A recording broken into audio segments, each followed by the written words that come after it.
Hey guys, MSG Retired here. I know it's been a while since I put out any content, but I wanted to give a quick channel update and also a little bit on some Stolen Valor stuff that I'm kind of involved with in regards to the motorcycle culture, the just something that these guys all have in common, and I wanted to talk about that. But as far as the channel update, let's start off with Jeremy DeWitt. So sent out a bunch of emails, made a few phone calls, trying to get somebody to move forward with some stolen valor charges. But I haven't had much luck with that. I haven't got any return calls. I haven't got any return emails. I don't know if they're just not interested or if they just don't want to put in the effort to contacting people who have hired his company to find out if the reason they hired him was because of his military claims or not. It would be very easy to prove, I'm sure, because Jeremy just can't keep his mouth shut. He's always got to blah, blah, blah about his fake military career. We know he's never been in the military. We know he's never been to any military schools. All of that stuff has been 100% proved as a lie. So there you go. Don't forget, First Amendment right. He can claim it and we can debunk it. So for all you guys that keep saying, oh, stop bullying him, I'm not bullying him and I'm not harassing him. I'm just making sure that everybody knows he's never been in the military and all of his military claims are BS. So that's it for Jeremy DeWitt. Not going to talk anymore about him. There's a ton of pop-up channels that have come from everywhere, and they're all just rehashing all of Jeremy's videos and claims and everything else. So if you want to watch all those channels ad nauseum to all the stuff that's already been put out there over the last couple of years, feel free to go out there and do a search. So let's see. May 5th, I'll be doing a live stream. I'm being interviewed in regards to Stolen Valor. I will be posting that live stream link in my community. He hasn't sent it to me yet, but as soon as he does, I'll get it posted. It's probably going to be 9 p.m.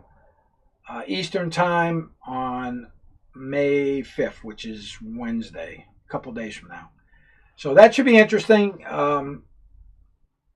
He's a lawyer, and he's fascinated with the sovereign citizens and some of the craziness that they do. And he also has an interest in the Stolen Valor stuff as well. So it should be a good interview. It should be a good time. I've watched a lot of his videos and stuff. But I'll get that posted up just as soon as he sends me a link to it so you guys can tune in and check out the live stream. Let's see. I got 2 weeks. I'll be picking up the new motorcycle trailer. I'll be doing some content on that. I ordered a trailer from Proline LLC in New Hampshire. They build trailers to order. So you have to order the trailer, tell them what you want, and they build it and you get it. And all aluminum, great trailer. Really looking forward to getting that, and I will be doing some content on how I'm going to set it up to use as kind of like a toy hauler. I'll have a bed and some cabinets and some other stuff in there, just some luxury stuff, some AC. So when I go on these long trips, I've got some place to stay. Basically, I'm going to be going out to Sturgis, South Dakota this year. I'll be doing a lot of content from there, and I can't afford a couple $100 a night for a hotel room. Otherwise, I'd ride the bike out there and ride back. However, it's way cheaper for me to stay at a campground, and that's what I'm going to do. So it's going to make it a little bit easier for me, and I'll be able to have all my stuff with me. I won't be restricted to what I can pack on the bike. And let's see, Laconia is coming up first part of next month, the 12th. I'll be making a couple of runs up to Laconia, probably just day runs, and getting some video on that. So I'll have my motorcycle stuff coming back on the ride up to Laconia, what's going on up there this year. We might even see one of our Stolen Valor thieves up there, and I'll talk a little bit about him when we get into the Stolen Valor portion of this video. And yeah, I've been crazy busy at work. That's why I haven't been releasing a lot of content. Again, nothing more on the trials for dimwit. Still waiting to see. I really can't think of anything else as far as the channel updates go. I did buy some new camera gear. Got a new 16 millimeter lens, which I'll be using on the the new gimbal.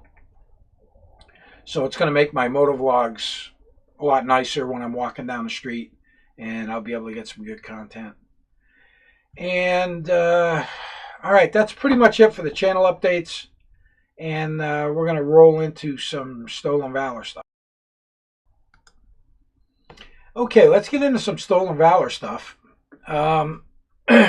Recently, I've been cruising around on YouTube, and I came across a channel, Demons Row. And Demons Row is all about motorcycle culture. And he deals a lot with the 1%. He is a motorcycle club member out of New York City. And he gives a lot of really good information in regards to motorcycle clubs and stuff like that. And he just did a video, and it basically deals with one of Don Shipley's videos on a motorcyclist, outlaw biker down in New Orleans, who was claiming to be a Navy SEAL, and Don and Diane and his group went down there to confront him, and they did. And it kind of caught his attention, and he had a lot of questions about Stolen Valor, and how would they be able to tell if somebody was claiming something that they never earned. And I've kind of reached out to him to see if he wanted to do a collaboration. Actually, he mentioned it to me, and I've reached out, but I haven't heard back yet. Hopefully he gets back in touch with me, and we can do some kind of collaboration in regards to Stolen Valor and the motorcycle culture, because they permeate a lot of motorcycle groups.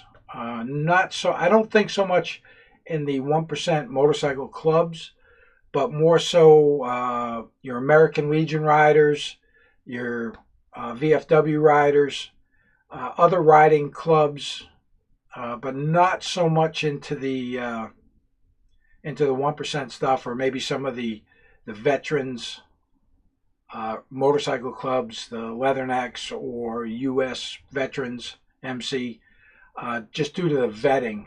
I think the vetting's a little bit lax on the American Legion or VFW. Also, you've got your HOG chapters, the Harley Owners Group. I belong to it. I pay my dues, but I never ride with them. I never go to their events. But it's a good concept. And, you know, you see a lot of guys out riding with them.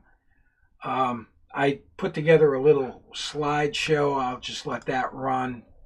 This first guy, he's a Laconia staple. He's up there every year riding his red. He's like over the top. 2019, I'm there, and his brother was standing on the corner with flyers with his picture and all of his BS military claims. It's pretty bad when your brother comes out with flyers and outlines all of the crap that you're trying to spin as far as your military career. So that was pretty bad. You'll notice a lot of the guys in the slideshow, they're all wearing their leather cuts, adorned with all kinds of military accolades, and they're all part of the motorcycle scene. They're all motorcyclists. They all belong to some kind of a group or another, or what have you. And every one of them has got something in common. Every one of them is full of shit. They've got some whopper stories about their military service, and a lot of the Stolen Valor sites have got their records and found out that every single one of them is spinning a tail, and they're full of crap. So it's out there, even in the motorcycle world. So, you know, a lot of them, of course, special forces. So Guardians of the Green Beret get involved with those guys, and they very quickly out them as being full of shit. So there you go.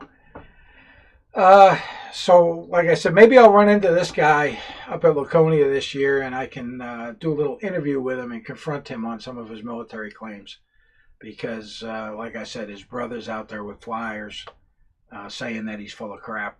Well, we'll have to wait and see what happens. Um, so stay tuned. If I do a collaboration with Demon's Row, I'll be sure to get a link out there for everybody. I know he stays really busy. He puts out a lot of content and really digs down deep into the motorcycle culture. He's very deep into it himself. Um, so, something else that you may be interested in, you can watch. He's got some good videos. He does a lot of live streams. And let's see, what else? Yeah, as far as Stolen Valor, I haven't got any records back from MPRC. My last request I sent in about 4 months ago, and then I just cut it off because we're not getting anything back. Due to COVID, they were running at reduced levels of manning in regards to doing the research. So it's been like 4 months. I haven't got anything back yet. Still waiting. If you sent me a request, believe me, the request went in, and we're just waiting to get something back. There's quite a few YouTubers that I'm actually looking into in regards to their military claims. And they use their military claims to bolster their YouTube presence. And I've listened to some of the stories, and they're telling some whoppers. They may be veterans, but some of the stories they're telling are way out there in left field. So we'll have to wait and see. Once I get all that information back, then we can kind of pick it apart.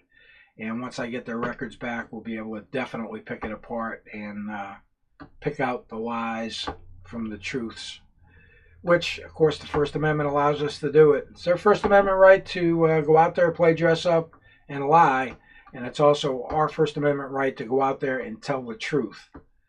And that's what Stolen Valor is based on.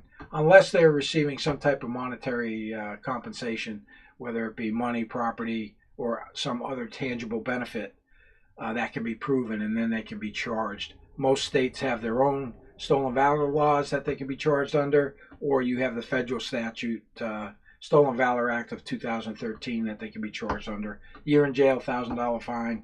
Doesn't sound like much for somebody who's really being a clown, but it's really hard to get them prosecuted and get a federal agency involved for the federal side of it. State agencies, you'll see some videos on some convictions, but there's not a lot of them out there. And Jeremy DeWitt's one of them. I mean, I'd love to be able to do some interviews with some of his clients just to find out if the reason they hired him was due to his military claims, because that would be, in fact, a violation of the Stolen Valor Act of 2013, also the Stolen Valor law in Florida. So he could be charged with that. But trying to get somebody interested in moving forward with that's kind of tough. Doing an interview on the phone, most people are very reluctant. They don't want to talk about it, or they don't want to get involved. Whereas if you do a face-to-face interview with somebody and try and garner a statement from them, they're more apt to speak to you in regards to why they hired this guy or why they didn't, so on and so forth. So anyway, listen, if you're out there riding on twos, the weather's great, lots of bikes out. Make sure you keep the shiny side up, rubber side down. If you like my content, make sure you subscribe to the channel. Give me a thumbs up, thumbs down, doesn't matter, just lets me know you're out there. Also hit that bell notification so you get notified every time I upload some new media. And with that, have a great day.